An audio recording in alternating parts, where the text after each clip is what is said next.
The clerk will report the amendment. An amendment to the amendment of the nature of a substitute to H.R. 2203 offered by Mr. Green of Tennessee.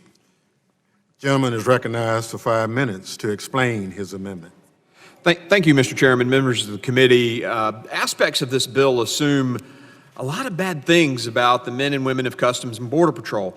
While my colleagues attack those agents sometimes as discriminatory, predatory, and describe our country as using concentration camps, our CBP agents are brave people who have sworn an oath to our country with a diverse workforce that is over half Hispanic.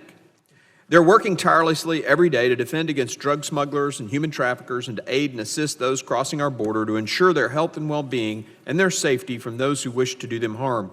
While my colleagues cry out for the tough and difficult situations many who cross our border experience, their policies are not approaching it in the right manner to help discourage dangerous treks and to help defend those migrants from harm once they've made the trek. This bill's array of new mandates are designed to second-guess officers and insert open border activists into the law enforcement process, activists whose unintended consequences will be more people in harm's way. My amendment replaces these errors with common-sense operation procedures, preventing any of these accidents from occurring. For example, striking the bill's extrajudicial and unconstitutional ombudsman. The ombudsman is designed to investigate complaints made by illegal immigrants against officers, unilaterally provide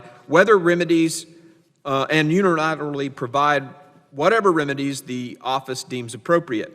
This could include adjustments of immigration status or monetary damages. Such changes could be made through proper authorities, but doing so through a singular, unelected bureaucrat with no accountability sets up a system that gives an executive branch official the ability to undo our legislative branch actions. Let me say that again. The ombudsman gives the executive branch the ability to arbitrarily and at their own judgment undo the legislative branch.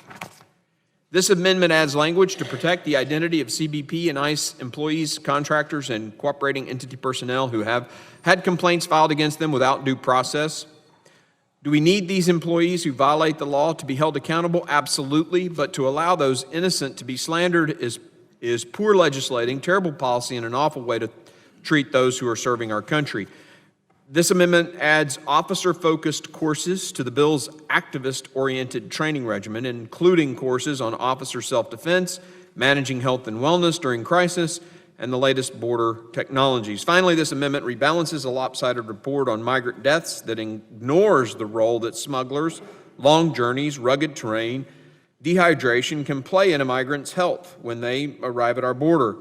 This change adds a clear evaluation of the non-CBP related factors that can lead to tragic migrant deaths. We must do everything that we can to protect migrants from such tragedies, and I implore my colleagues to look out for these migrants with this amendment. I'm a doctor. I had to swear, do no harm, but that did not include just not actively harming someone. It also included not encouraging them to take actions that would lead to their harm. If my colleagues wanted the whole story, they would ask for the whole story.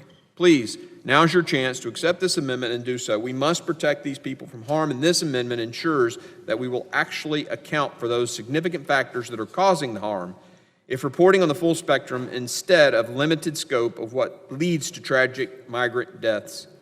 Let me reiterate that lastly, again, this amendment prevents the ombudsman from being created and giving power to the executive branch, a position where they could arbitrarily undo what the legislative branch is doing. Think about that. The way the bill's worded right now, it creates this ombudsman who can undo what we decide. You're giving that power to the executive branch unless you accept this amendment. Think about that. Thank you, Mr. Chairman. Gentlemen,